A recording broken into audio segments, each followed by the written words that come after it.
everyone, good news. Reynor is here responding and swapping over to Europe. Yeah, so he was, excuse me, we had to reach out to him. He's just having a PC issue, so he went to go restart and try and get some things fixed. So, yeah, he's messaged me here. It's not a question of like where is he, it's just when is he, and he is on his way. I was just pointing out to Zombie Group during the break, though, we have a really cool top half semifinals lined up for what is possibly down the pipeline with Natural versus Impact, maybe, assuming Impact's actually here.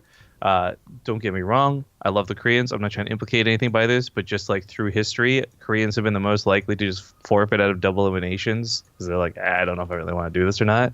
Yeah. I hope that's not the case because Impact and Natural in the semifinals could be really good.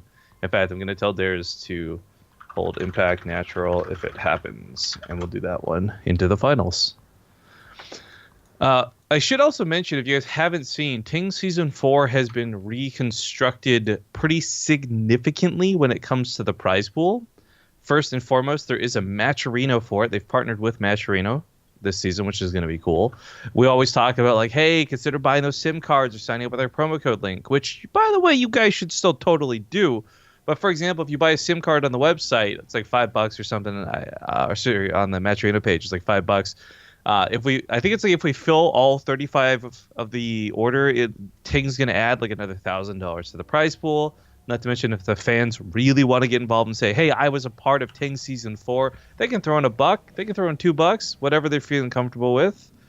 But there's other cool rewards too, and there's going to be some stretch goals like Jesse coming on stream to do a backflip, things like that. So there's some cool stuff on that Match Arena page, definitely worth looking out. It's still the qualifiers, so I'm not really pushing for anyone here to donate anything, don't get me wrong, but I'm just making sure you're aware.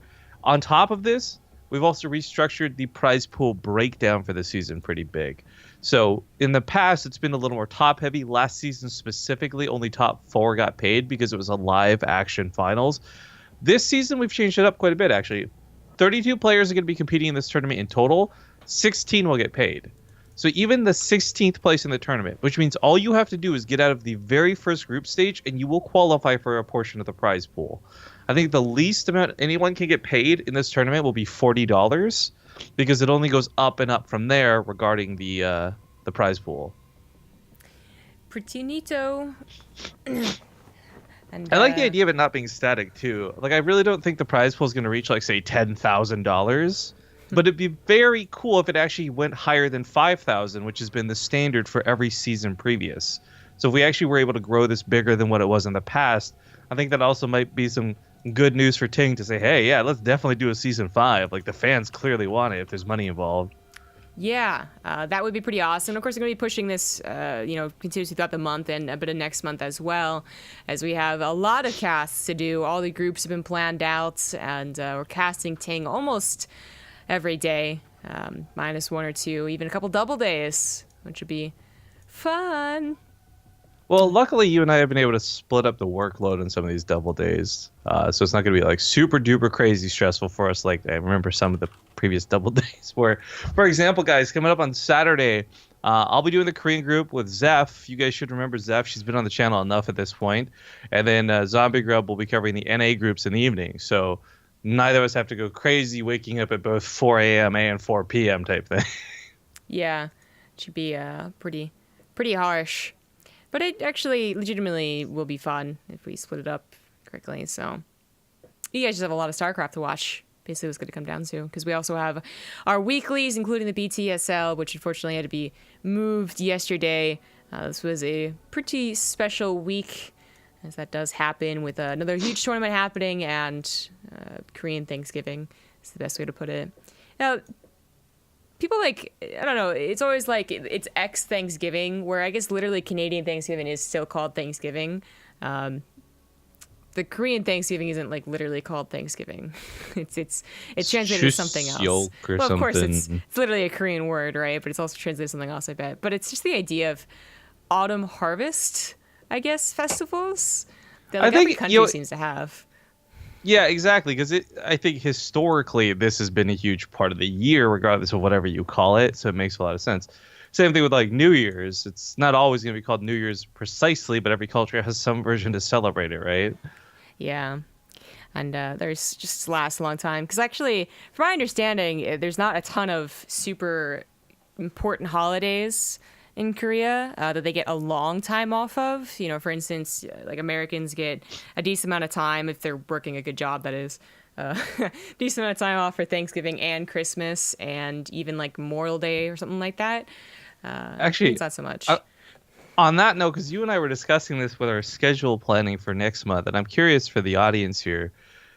November 11th, Veterans Day or Remembrance Day or whatever you know the name as from wherever you're from. How big of a deal is this for you guys? And I'm not saying like your family or your friends, but for you specifically, the person tuning in. We had something we were going to do on that day. We may still try and forcibly do something on said day just due to the scheduling requiring it. But I'm wondering, honestly, because we had this debate amongst ourselves, like, is like November 11th a day to avoid or to worry about, or do we just go on with our business as per usual? Because I know, for example, my family, going out to the parade or paying your respects, like this was a pretty big deal, but also it only took up like a couple hours in the morning and it wasn't like a whole day thing. So I'm just curious for you guys tuning in. November 11th, wherever you're from, whatever country it is that day a big deal for you guys? Or is that just like another day on the week, but you happen to get a day off on and you're like, yes, score. And for the Americans like me that don't really pay attention to those holidays, it's also Veterans Day for us. There's like days I would pay attention to in school because it would be on my agenda, first of all. So I would see. Oh my God, I forgot about having agendas. Like I still use one. It just doesn't have the holidays anymore. And then it like, you know, it'd be a day off. So of course I'd remember that. But nowadays, like, it's just like, you know, whatever happens. So Veterans Day, you'd think would be pretty important near Washington, D.C. And I guess sometimes it is. But I would say that most people I know don't actually do anything for it. Oh, what a surprise. Yeah. By the way, guys, to be clear, like, I want to make sure no one should feel bad about doing or not doing something for a day. This is like a legitimate question. We're just curious because we don't have a good reference point for ourselves, frankly. But anyways, Reynor said he had to restart his computer like 3 times. I hope whatever issues he had are nothing too severe or too serious. Hopefully just an update of some type. Oh my God. Oh. What? Ooh. What? I'm watching this GIF on the Reddit front page of somebody smoothing out the inside of a cherry wood bowl. And it's woodwork, pottery. It's goddamn beautiful. I love anything from the subreddit oddly satisfying is just like going to be my favorite thing to watch for the day. Well, we're getting into Abyssal Reef, best of 3, game number 1 between Lillekanin and Reynor. I feel like Reynor will take this, but this is kind of where Lillekanin's weird style shines brightest, is in TvZ. And I just remembered I do actually have the map intros, so I'll probably be trying to use them starting now. Nice. Feel free to tell me to shut the fuck up. We're getting to the intros. Yeah. Next time. So, best of 3 in the bottom right as the Green Terran. He is Lillekanin. And his opponent in the top left, going to be the young Italian player, Reynor.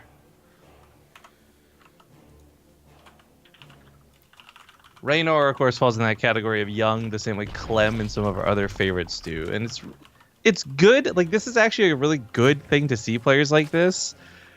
It's one thing to talk about their age in terms of like, can they even compete in WCS, despite how good they are. But the thing is, we need new blood in StarCraft 2. We just don't have enough of it, I feel. Dead game memes aside for just a moment, when you have really great players like Bunny and others, they're retiring and leaving the game to focus on school or what have you, who takes their place?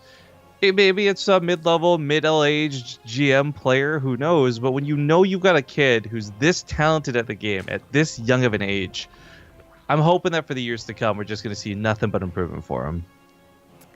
Yeah, it's also really cool to see the support that he gets from his family. I don't know Clem's situation, but Reynor had a pretty public appearance of his family, I guess, in that tournament, the DreamHack, that he was doing pretty well in. They were very supportive, and they even got interviewed a little bit, which was cool. I was actually thinking, like, Fear Dragon did this whole, like, he's trying to make, like, an NA documentary. He was, like, running around Montreal and stuff for it. And that's cool and all. But I was also just thinking of how many times I've heard awesome stories from different people's parents.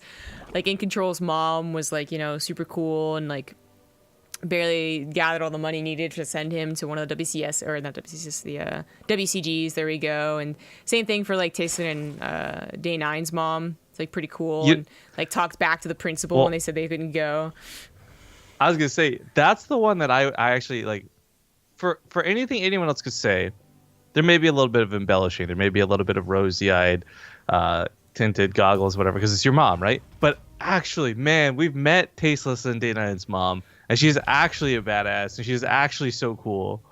Yeah, she is. But there's like so many good stories. Of course, for every good parent, there's the one that's like, you know, disowning their child because they played games. But yeah, even those would be interesting to look at, I guess, trying to understand the ones who are really against. Because I know some of the truly popular players in different esports, that is, like Street Fighter and all that, some of their parents do still disapprove heavily, even if they've won, you know, tens of thousands of dollars, which is a interesting story. But anyways, this all just brought up because Reynor basically has a really cool family, so he's on the good side. And back to the game, Lillekanin is going for an armory, which is not awfully surprising. Yeah, let's get back to the players as far as what they're known for, right? Like maybe you're a viewer tuning in, you really don't know Reynor, you really don't know Lillekanin. Reynor's a pretty standard player. We don't see a lot of cheese out of him for Zerg. Lillekanin, regardless of what you want to classify as cheesy, he plays the game different. For this, I have a lot of respect for him. Win or lose, it's always fun watching Lillekanin. Sometimes he produces really dumb games, and sometimes he produces really epic games. But the thing you can always usually expect is to have a good time with him. But mech is his forte. I think that it will be really weird if we don't see mech, frankly, in one of these games, as TvZ is like his best jam for playing it. But all these wonderful things I could say about him aside, we saw a big asterisk yesterday with when he played Rail in the show match. He got scouted, he got found out, he got shut down. He's going for this really fast +1 with what could just be Cyclone Hellion, which, by the way, could be amazing, but if it gets scouted, not the case.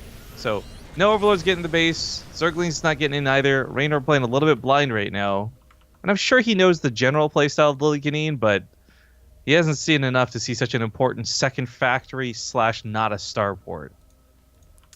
Yeah, it's way back there, so it is pretty difficult to get to, and he's not gone for Overlord speed or actually positioned to any or Overlords in decent positions to scout, so there might be just a certain expectation. He has been doing this a lot.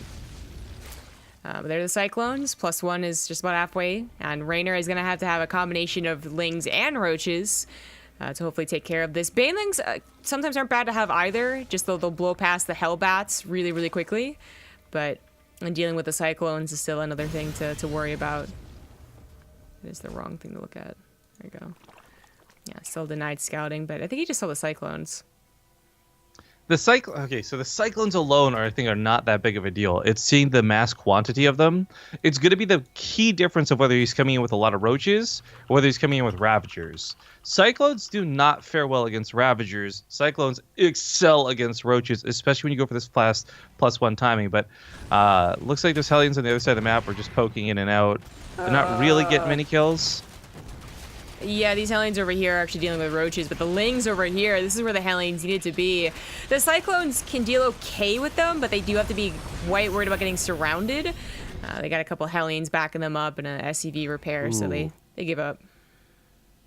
Reynor's droning pretty heavily right now, which not a bad thing for a Zerg player to be doing, generally speaking, but Lings in the middle of the map get caught by those Hellions. Fire Blast takes a lot of them down, and of course, the question is, can the Roaches handle what's coming? It's sometimes a numbers game. Like, I guess, while Roaches are super inefficient against Cyclones that have +1, if you have enough of them, they will still work out. That's going to be a lot of Cyclones, and he does pull the SCVs with them. Well, he's just repairing. I don't know if he's going to pull the SCVs. Well, he does. Oh, he right? is. There you go. He has in the past, at least, whether it's 4 or 8. Yeah, I was just wondering if he was going to commit or not, because I thought he had sent one up over here, but I guess the gas was just for a mind game and not actually for a third base, so... Yeah, that's pretty cool. Sneaky Lillekanin. Of course, this Overlord, these Overlords are well positioned to see an army like where they're moving, but still seeing that this is actually the intent of Lillekanin. I figure Reynor just figured it out with time passing. It might have been a good idea to block this off with the Evolution Chambers to buy more time if needed, but he has a lot of Roaches, a couple Ravagers, 27 Lings. Actually, I can't even see where his lings all are. They don't really look like 27 lings.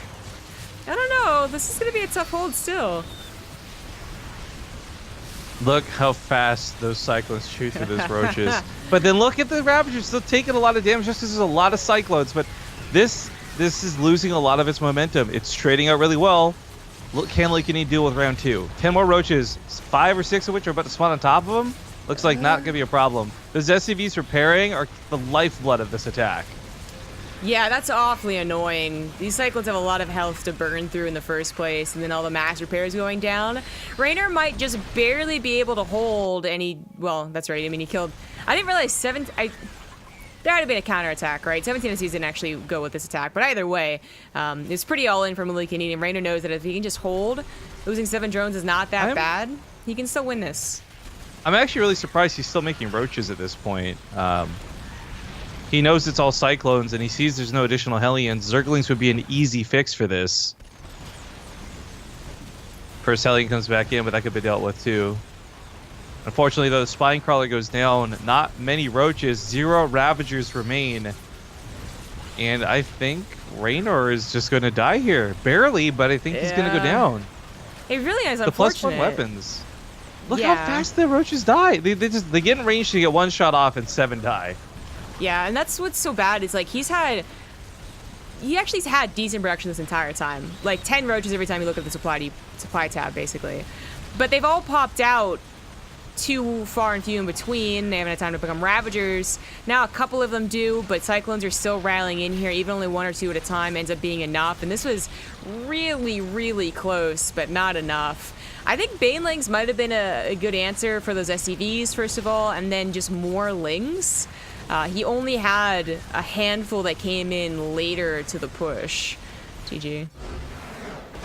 Lillekanin takes game number 1. And someone pointed out that I am using health bars all the time, which I'm really disappointed with Blizzard sometime, or Battle.net, I guess I should be more specific, because it already does one thing I don't like, but then it also refreshed everything on both my accounts so that everything went back to default. So I was like playing 1v1, for instance, and I couldn't click on someone's command center. Oh no! And I don't know why. It was like it was a normal patch. They didn't warn anyone this was gonna happen, and then I come in and I'm like, what the hell is happening? So I guess what happened is that it took all my, because this is what it does, like my mouse scroll speed, my keyboard scroll speed, like it all gets transferred between the accounts, and it shouldn't be. Where is this?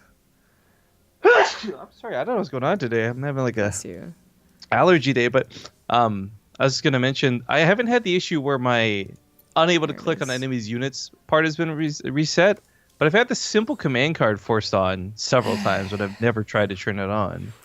Yeah. And then I also had all my observer interfaces refreshed too. So there's a time where I accidentally loaded in with like the default overlay, and I was like, oh no. So I don't know. When we get in game, by the way, I'm just gonna be right back and grab some allergy pills or something too. I do it now, but I'm not wearing pants, so webcams. Okay.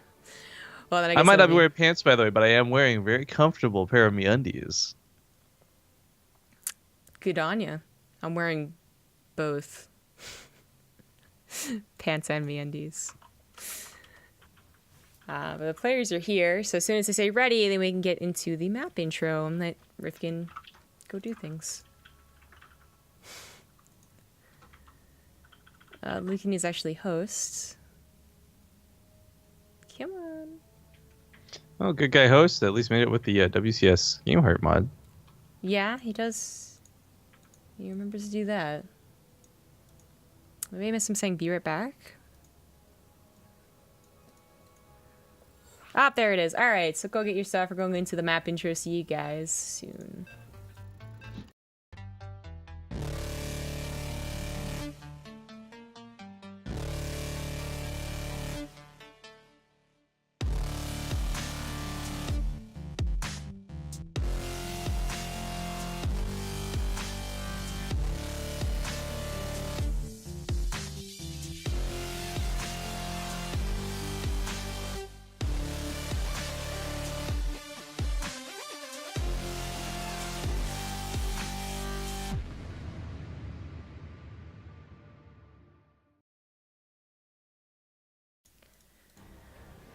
All right, it's game number 2, one in the top left. As the green Terran, he is Lillekanin, and he is up 1.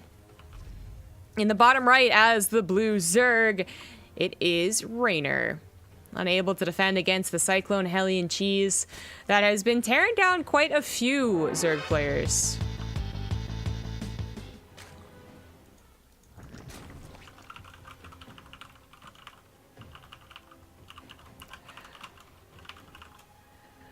But there are a couple of different ways that, of course, he could have held on better with the knowledge and situation that he had.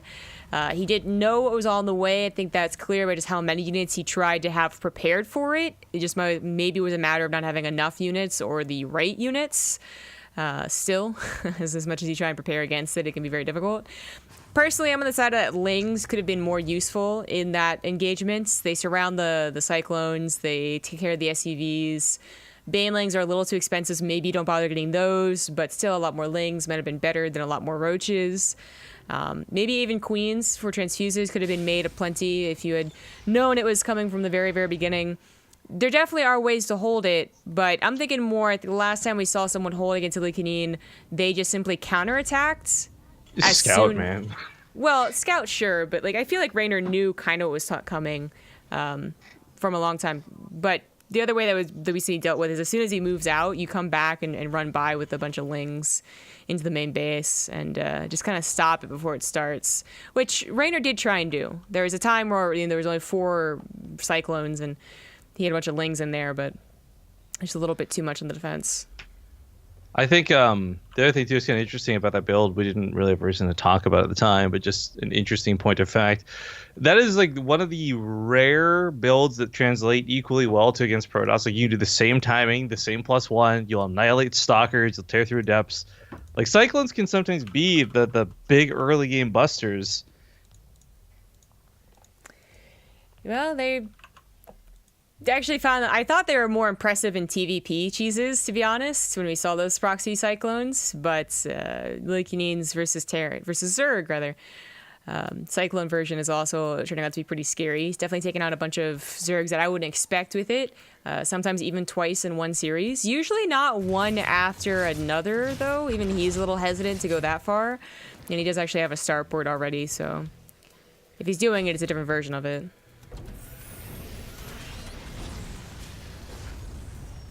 I'm gonna imagine maybe elevating some Cyclones up, if anything. Cloak Banshee, more common.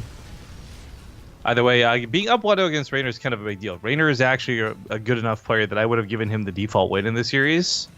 Nothing against the Lillekanin guys. Again, you know I love him, but Reynor is just mechanically such a good player. So, again, I'm still very surprised that game went the way it did.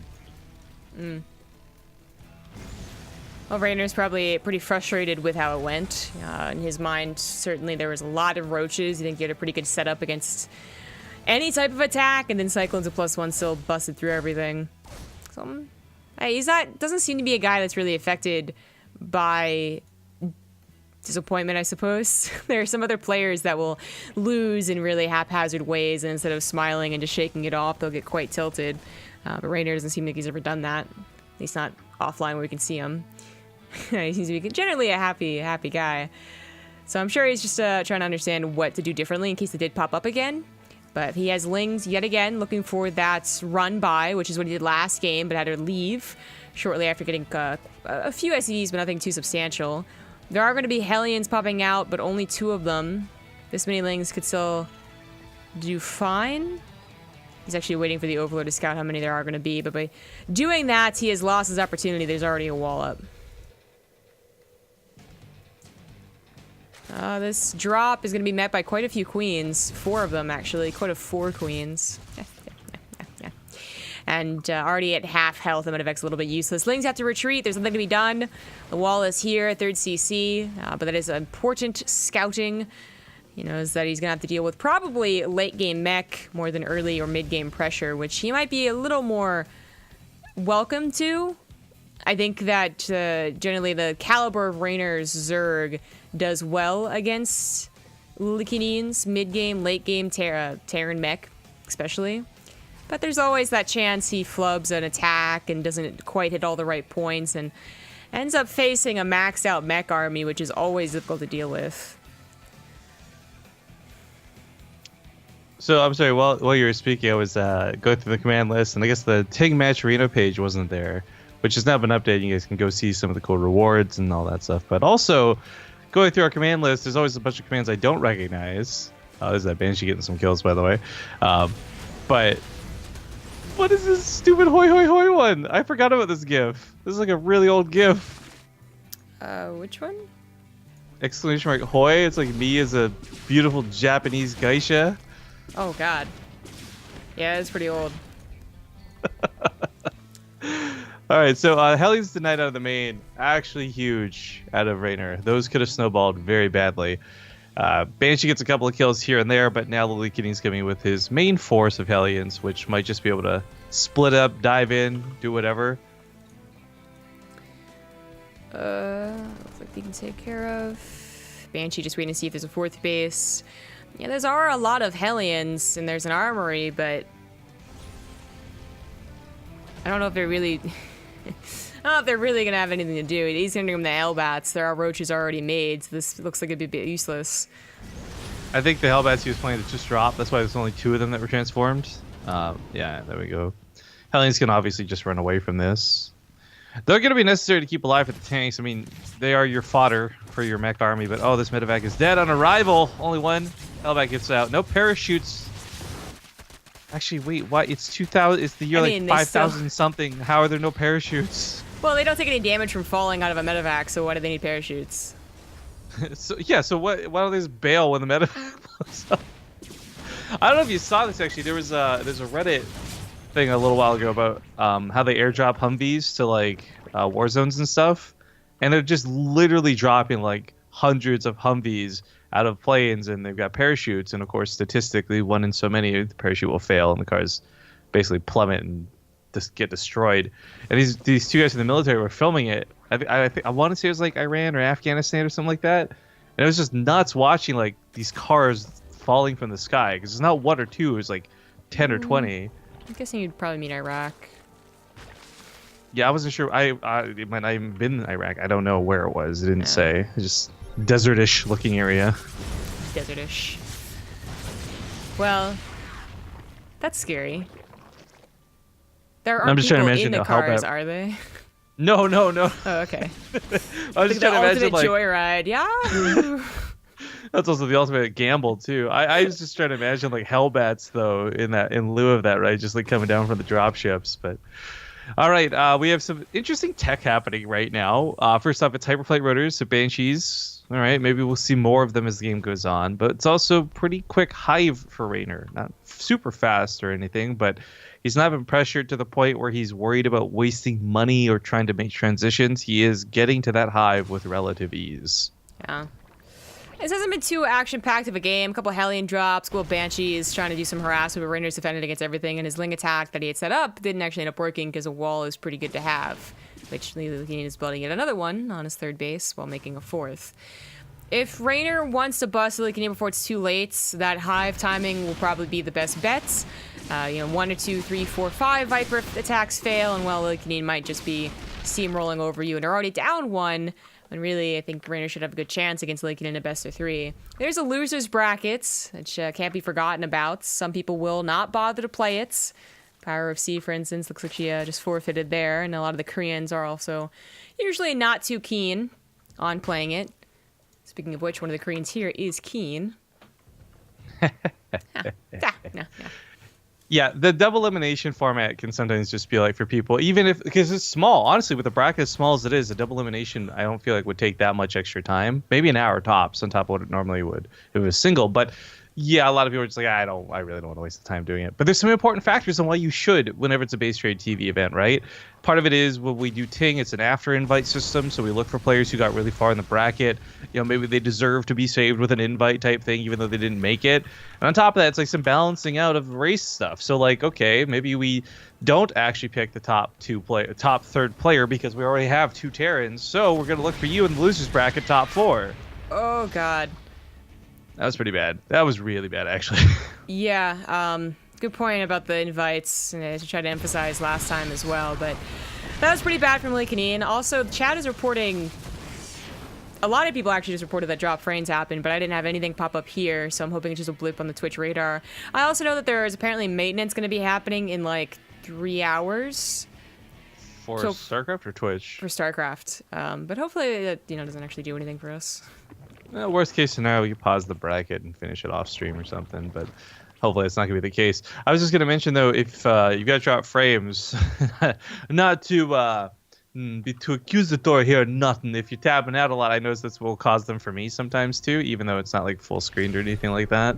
I am tapping out the exact amount I always do, so... I like I said, not trying to accuse anything. I'm just saying it's happened to me. I'm just suggesting maybe that may be a cause. Yeah, I don't know. Anyways, regardless of that, hopefully it's smooth. Hopefully you guys see what's happening. This blue flame, this +2.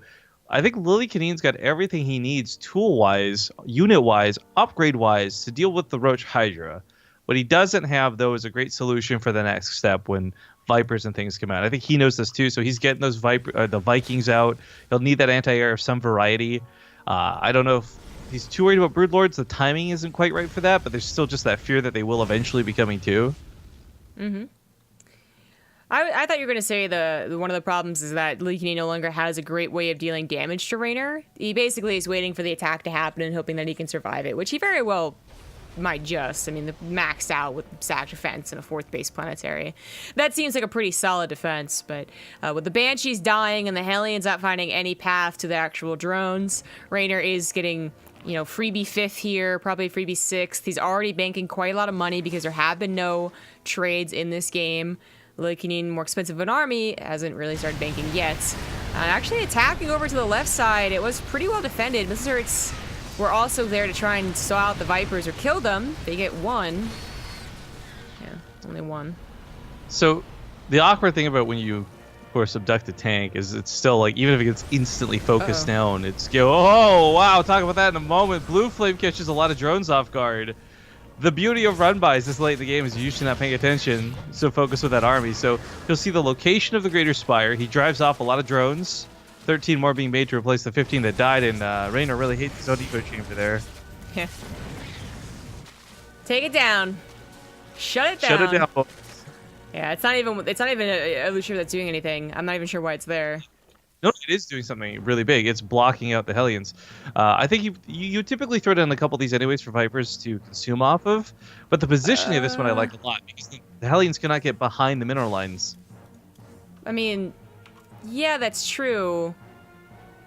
But maybe because he actually has 4 evolution chambers and 2 of them on really wonky spots. They still get through the mineral line though. I'm not going to try and pretend like I can speak for these players, but as someone who plays mech at a lower level, one of the most annoying things is when you do go in for those Hellion run-bys and you're forced to go into the mineral lines. Usually we're spying for those things are at the late game, as we see the Rainer's putting down.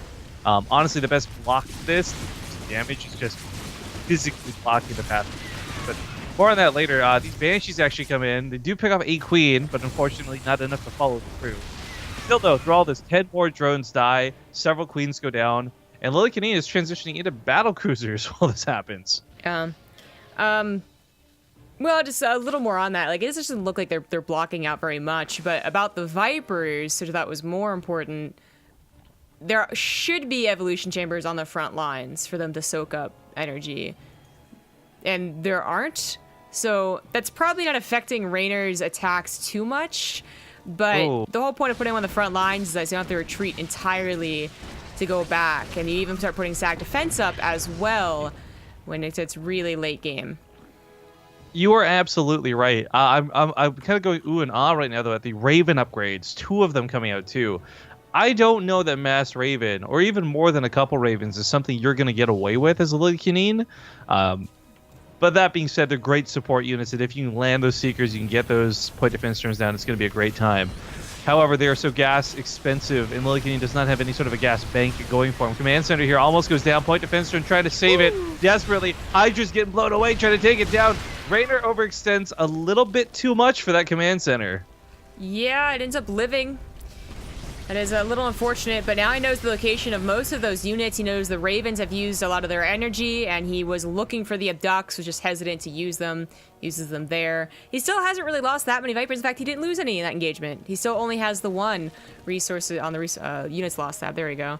And resources lost is quite even still.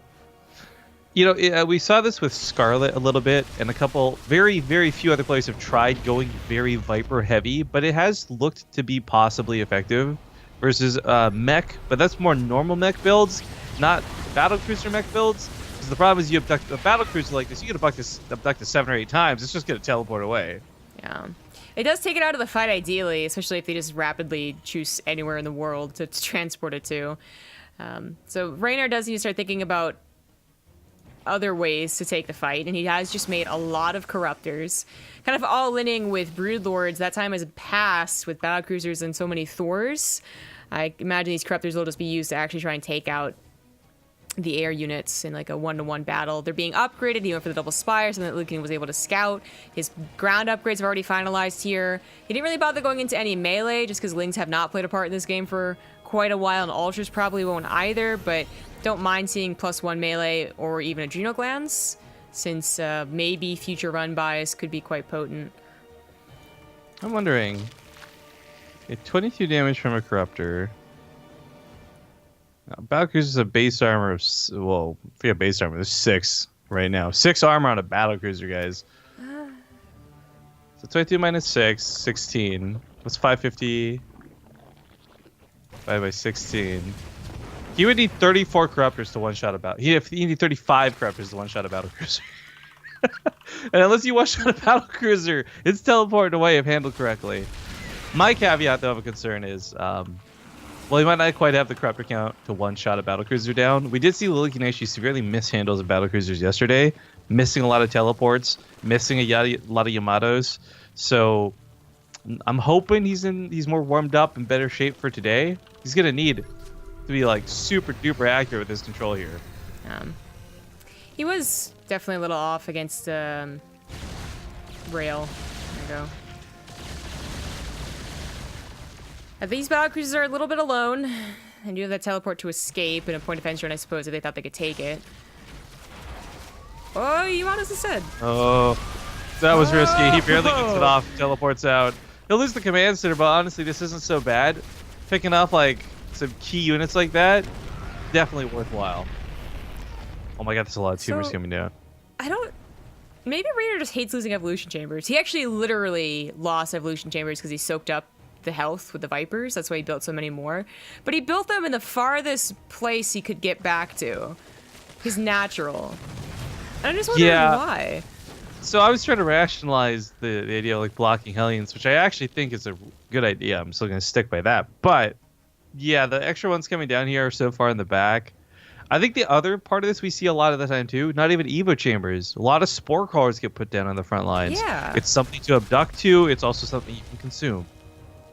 Exactly. That usually has happened by now. They've usually even maybe, built many more drones to compensate for it. But Reynor not going for that. It is a little bit more difficult in such an IR, especially when it's still kind of not every single base is taken. You don't actually know where your attack paths are going to be set. Because if you build a spore crawler nest over here where he is right now, what if Lillekanin just ends up expanding towards the south? And then you have to move your spore crawlers, that'll take forever. Maps like Interloper or hell, even Acolyte I think are a little more centralized. But I mean, that's one thing against it. I still want to see the evolutioners on the front line, so Zervers don't have to literally go all the way home every time they need energy. But he has so many Vipers, maybe the idea is just you won't ever have to go home until it's already too late. I don't know. 8 Vipers in total, full on energy.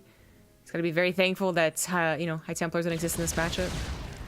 I love this, though. This is like everything I dream of as a Meg player. You get a good handful of Ravens, you got the Battlecruisers, and of course Thors in transformation mode below this. And with +3 air weapons finishing up here soon, TM, Lillekanin is actually so set to deal with the air. Normally, I think that's where these players will fall apart, trying to deal with the anti-air mechanics of this. The Infestors actually can be really cool. One of the really great things we're seeing out of players who will neuroparasite battlecruisers is you quickly do the Yamato, sure. but then you quickly teleport it to the exact same location it currently is, so they can't teleport it away when Neural Parasite wears off. Battlecruisers are objectively not amazing, phenomenal units, and when you take away their cooldowns, they just become a big waste of money. Well, he doesn't have any upgrades to those infestors, so they're also like, they were waiting for energy. Now they do have some. Fungals might be okay, but it's not a huge clump of Ravens that I'm worried about getting fungal. It's a bunch of pretty sturdy battlecruisers that, yeah, as you're talking about, more about neuroparasiting them or even abducting them. To give you guys an idea here, if you get the sickest fungal growth and even throw a parasitic bomb on top of it, that's a grand total of like 90 damage to a unit that has almost 600. Yeah. So I would love to see Neural Parasite, but he's not thinking about it. I am just glad overall that he's still thinking about spellcasters, though. I feel like too often you see Zerg players just not go for Vipers or not go for Infestors. You know, there's always one or the other. They just start making like 100 Corruptors and hoping that will cover it. Yeah, and there certainly is a reason behind it besides just, you know, forgetting, I suppose. Sometimes they really don't look that useful. Certainly against Protoss, you just think, well, feedbacks will happen anyways, but Terran even, tanks will blast them away, Ravens will still get the point. Like, you know, there's definitely some thought process that they're hard to use, but that is kind of the complication right now in this late game TvZ is that no one's going to take an easy fight. Lillekanin's also got to, you know, try and micro and split his units, and Reynor's got to make sure not to foolishly take a battle, you know, and basically get steamrolled before he can remax. Because he is the one that's spending on the remax. He is at the 12,000 minerals almost. Getting every type of upgrade here, and he needs to be the one that sets the pace and sets the tone of the fights. I like this. This reminds me of that very Snoot-esque style of play, you know, when he was playing against Neve that one time, where you mine out the map while you can, so you don't have to worry about it later. And he's kind of been given the opportunity to do precisely that. I mean, Reynor's bank is absolutely insane. Of course, with how many bases are being taken, Lillekanin can't possibly cover all of them sufficiently. He will have to move his army to respond. Luckily, his army wasn't too far away from this, so unfortunately, a lot of Hydras will go down and only take out a couple of tanks for all the trouble. That planetary helping cover this, too. I mean, I guess... Oops. This is a trade he can afford to lose out on with that bank, but still not an efficient one. No, not at all. Maybe if you'd been a little more aggressive, but it was just the Hydras. Looks like the Banshees have cleaned up quite a few spines, and then they got cleaned up, I guess, too. Yes, they did. That wasn't exactly the spore spine, you know, situation we were thinking of. It was just a couple that seemingly want to be placed there for kind of no reason. If he's going to place a lot of these down, totally on board, but that's going to have to be like a lot of spores and a lot of spine crawlers. And then you're going to want to actually siege from that position as well, which currently this has not really been the focus of the game, this north side of things. It's been a lot more about stopping Lillekanin from expanding south. Corrupt is proving just how annoying they can be. I'm actually really interested more so in these Ravens. This comes in to help deal with that Corruptor camp, right? Like, you could Yamato a good chunk of the battlecruisers, maybe focus fire a couple of the Thors. But I'm really curious on his priority system here. Is it going to be for the point defense drones, or is it going to be for the Seeker missiles? Because he has upgrades for these Ravens, let's not forget. Scans going down everywhere, trying to get a good glimpse of what the army is and where it is. Ravens actually can deal with the Corruptors fine. They have to run. Reynor had sent the rest of his army to the north. Unfortunately, as he decides to siege up this base, it has already been mined out, so there's not too much to be lost there for Lillekanin. And he transports all his battlecruisers back. I guess that'll work out. Yeah, there's not that many Corruptors here. And even though, as we see here, Parasitic Bomb hits almost every single battlecruiser. Man, Corruptors have a lot of armor too. I kind of forgot about that. They're sitting on 5, battlecruisers have 6. The context of the cost difference between them for their armor value is actually kind of insane. But anyways, sorry. Missile turrets will still do well. He retreats back through the missile turrets while pushing simultaneously other side of the map. Reynor's actually, funny enough, because of this remax of Corruptors, he can't make things like Hydras or Roaches or anything to come back and deal with this. He has to pull his army back home, which I don't think he wanted to do at all. No, but unfortunately the Broodlords are really his only anti-ground, as silly as that sounds. This too, for those who don't know the dynamic here, Broodlords and Thors have the exact same range, and Thors can shoot Broodlords down much faster than the other way. But so many Seeker missiles are about to hit. Reynor splits a little bit late through. Big whammy kablammy. That was a lot, but the Broodlords actually end up doing that trick, at least initially. There's not many of them left, but Lillekanin is in full retreat. He's attacking the north side of with the rest of the battlecruisers, and Reynor has to respond with the Corruptors. He is finally making a ground army that's actually consisting of ground units, Hydra, Roaches, Ultras, but, man, there's a lot of things that happen there. And actually, oh no! The Corruptors all went to deal with the battlecruisers, which just transported away. This Broodlord's gonna die. Well, luckily he can afford to make new ones, but that huge bank we had talked about before is actually disappearing mostly through gas count right now. My concern isn't like, will he have enough minerals? It's, will he have enough gas to outlast Lillekanin at this rate? Lillekanin, by the way, who might not have a lot of anti-ground at the moment, so these ultras are not a terrible idea. He still has planetaries everywhere. He still has battle cruisers that can Yamato those things down. Like, even if Reynor finds a way to get through on the ground, just the sheer amount of time it takes to bust a planetary is still going to make this take a long time. This is really where I feel like Ling's the Juno Glands would have shined, which I don't think he still hasn't gotten a Juno Glands, but he has fully upgraded them. Throw one blinding cloud on a planetary, and it's shut down. You get those adrenal glands in on top of that with Zerglings, and this building just falls apart. Because Lillekanin, he does have building armor, but Zerglings are still just insane how fast they'll tear away at buildings. Yeah, especially with that blinding cloud you were talking about. They'd be the only thing that can really outposition Lillekanin right now, because as much as he's trying to like kind of get the better end of these like Croakers over here, Broodlords over there, it's not quite working in his favor. He does grab that planetary, but this one still seems to be fine. He only has 2 Broodlords helping out. And you know, I gotta like come back to this attack that happened to the north side when the battlecruisers transported in. There was no spore crawlers or spine crawlers, and I felt like that was really what was missing and is still missing from the defense of Reynor, especially since he's all out of gas at this point. He's trying desperately to get those mining bases up, but these are the ones that have the gas, and they, you know, are only just now getting back up. So spores would have been really helpful when those battlecruisers moved, and now he still doesn't have them. I just factored in the armor of these Corruptors to missile turrets. I was curious because like we just saw them tanking a missile turret. He didn't care, right? It was tickling it. The turrets are doing like 6 damage a shot. That's actually kind of crazy how tanky Corruptors really are, man. And this has nothing to do with balance finding, guys. It's just that realization that you're like, damn, those things have a lot of armor. They do. But it might not be enough. Reynor is still having trouble, and he's actually even having trouble keeping drones now. A lot of drones have gone down in the course of this game, so he's down below 30. Lillekanin down to only 37 SCVs, but with a couple more orbitals. How many orbitals? 7 orbitals. Okay, more than a couple more. He is fine on the income as soon as he grabs a base. Which, okay, you know, talking about Reynor's mining here, his gas is the one that's been hit the hardest by losing those 2 bases, and now he has it back up and running. Lillekanin has kind of mined out most of his bases. This one is the last, you know, big one. This one's very shortly going to be mined out, and this one's the freshest one that he has. So he's not going to be able to remax much either should they go head-to-head again, and it looks like something is going to be forced here.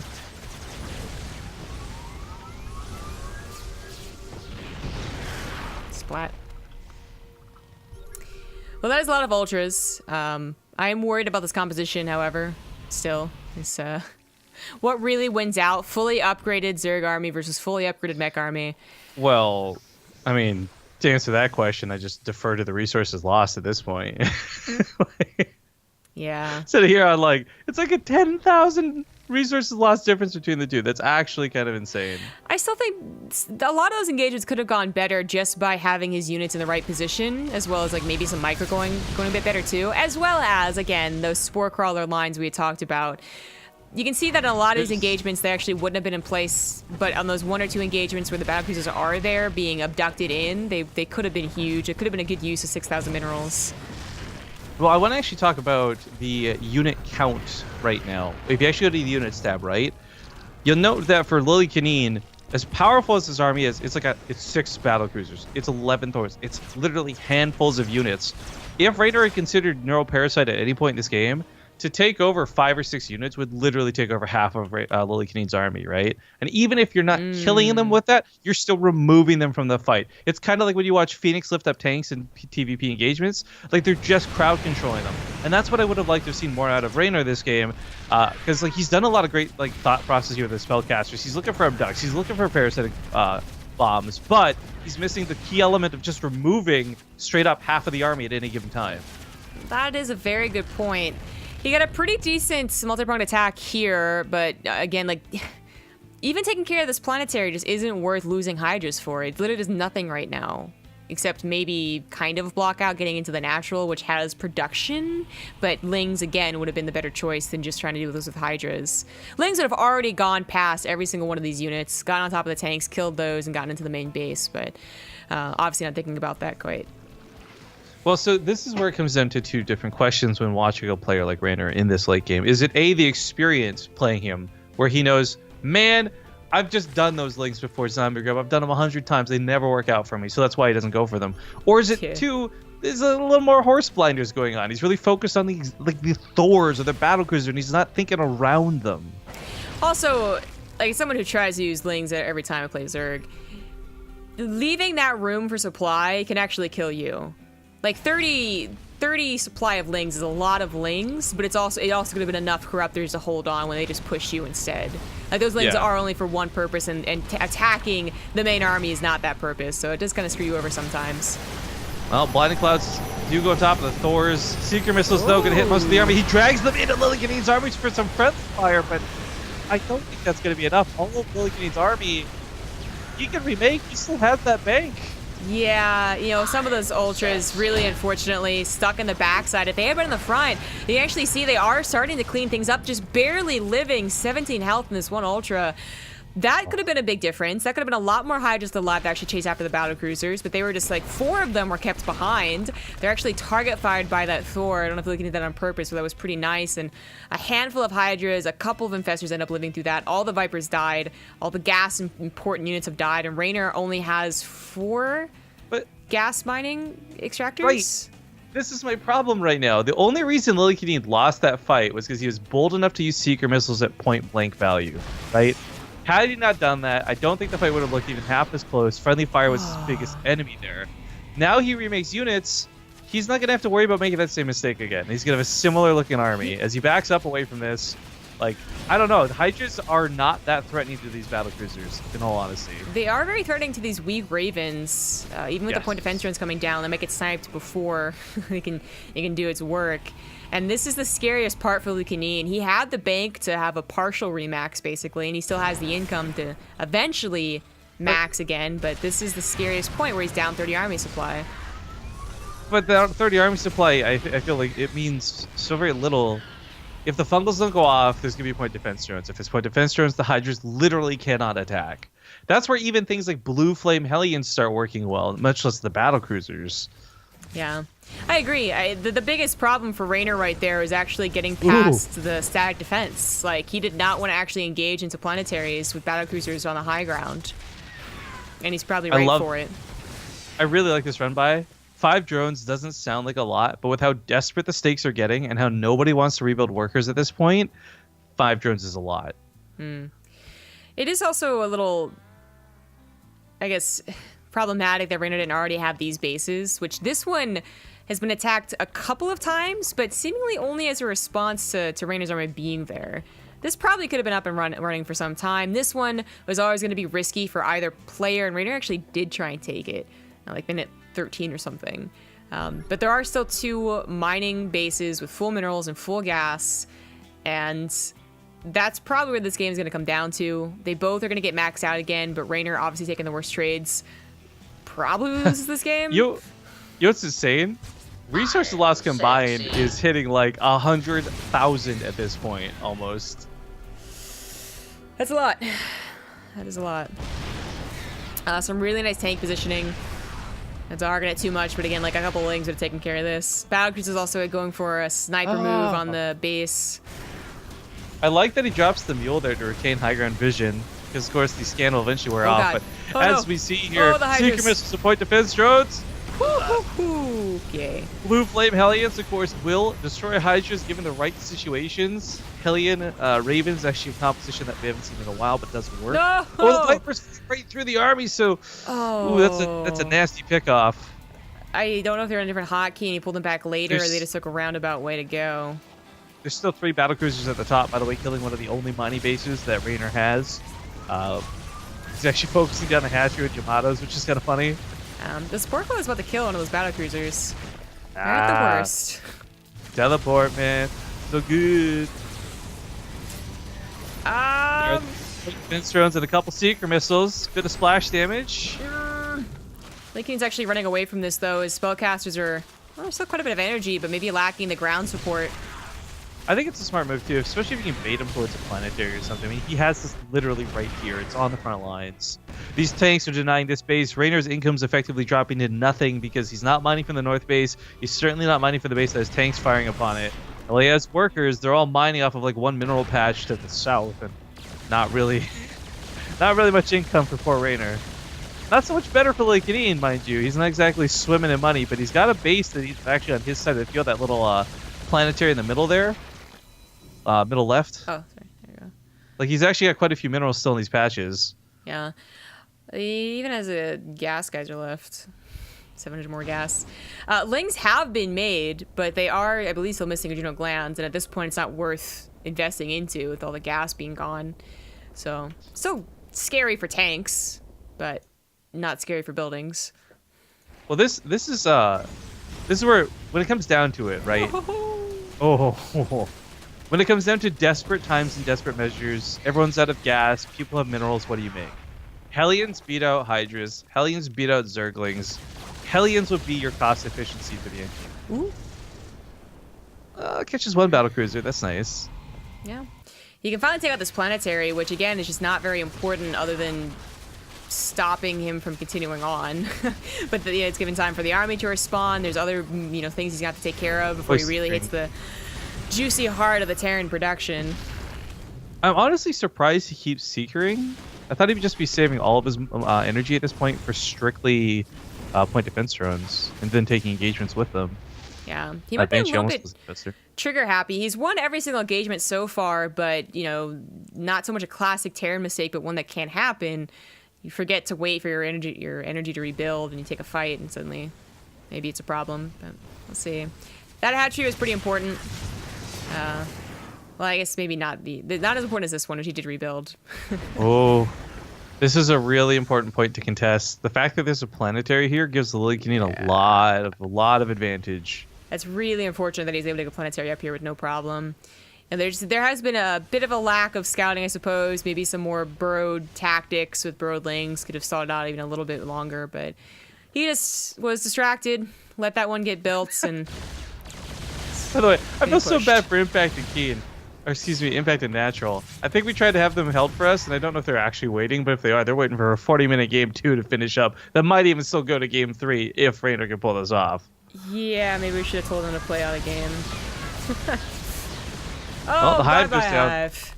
I like this, too. And he could have stayed around for the Hydra Den, but he knows that the only thing that's really going to threaten him is Hive Tech at this point. Yeah, Reynor is... the Banshees. Oh, a lot more Banshees on the way.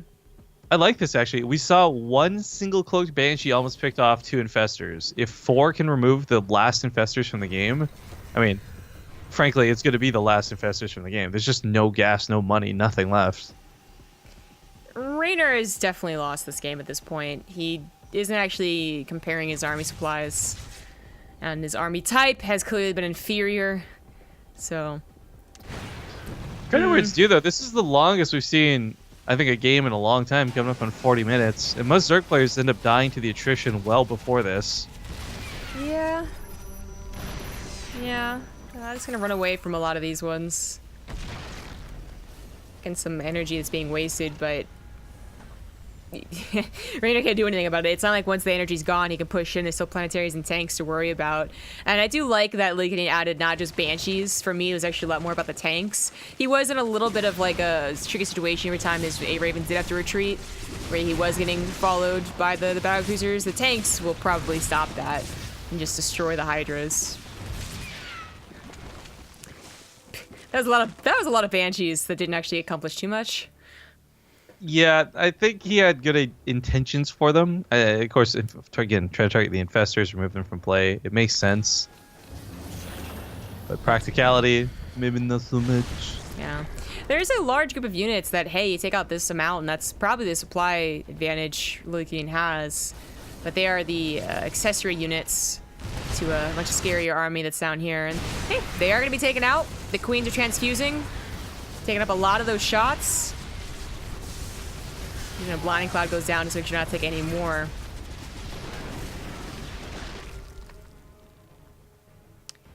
Well, that was a substantial amount of units. Even a Raven gets picked off that went a little too far forward. Lillekanin actually has a bank again.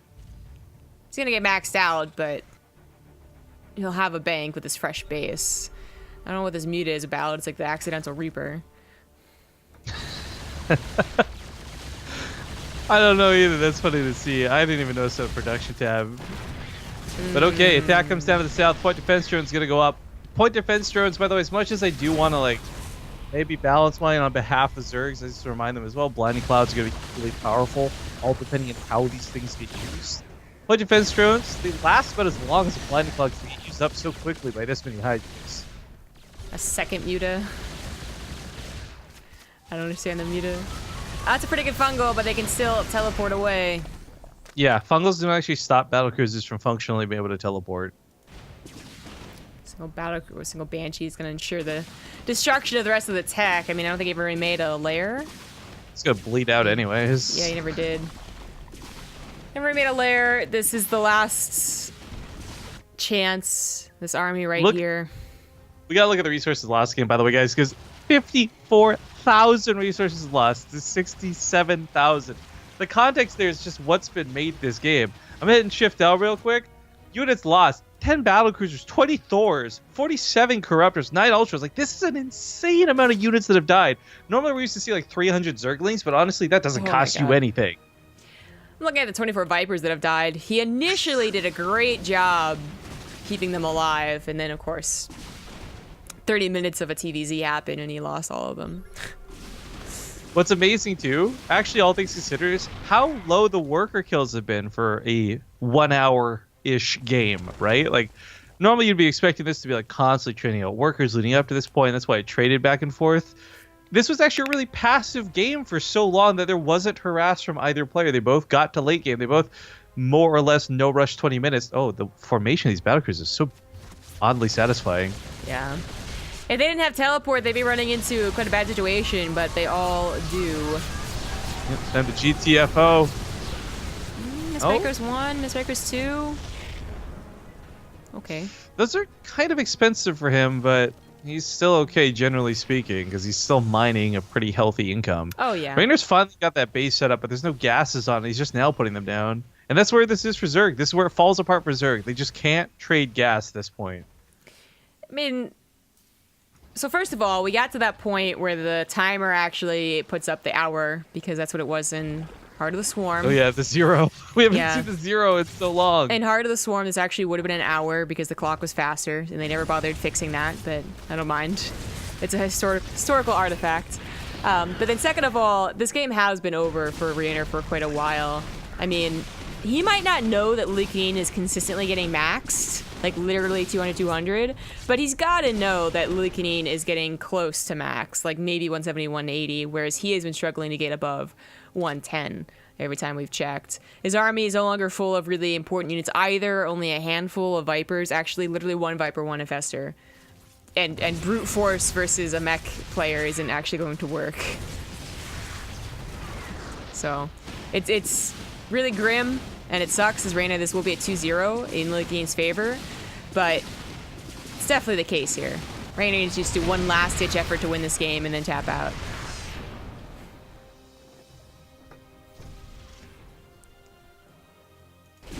Bye-bye, rest of the tech.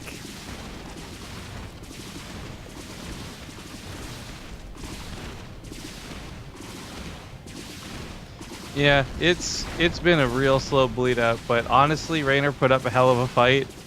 Lillekanin's play style can be very frustrating to play against. This is why specifically European players who are primarily Zerg loathe finding him in the bracket. Lillekanin random 8, maybe for somebody like sort of isn't really a problem, but for most other players, he's usually the big thorn in their side because of games precisely like this. And I don't mean 50-minute games, but I just mean not being able to get over that mech hump. Yeah. He had some decent positioning in the beginning of this game. In the beginning, I mean the 12-minute mark. where maybe he could have broken Lillekanin to be a little more aggressive, a little more decisive, but when Lillekanin got that 4th base as a planetary, things already looked really bad. Queens go down, some of the only energy-based units that he has left. One sad little abduct from the last Viper alive. Last of its point kind. defense drones just denying all kinds of damage. Just the poor Ultras can't do a thing. GG. Woo! I didn't even play that one and I'm sweating after that game. Yeah. I don't know if you guys heard Apollo constantly hitting the mic, trying to get comfy. Who's a little needy little kitten? You are. But that was a super long game, guys, and I don't know if we... Apparently, Impact and Natural should have been held. Guess I have to check the Korean server for that one, but we are definitely going to be taking a break now, and we will get back to you as soon as we have a lobby up and ready to go. See you soon.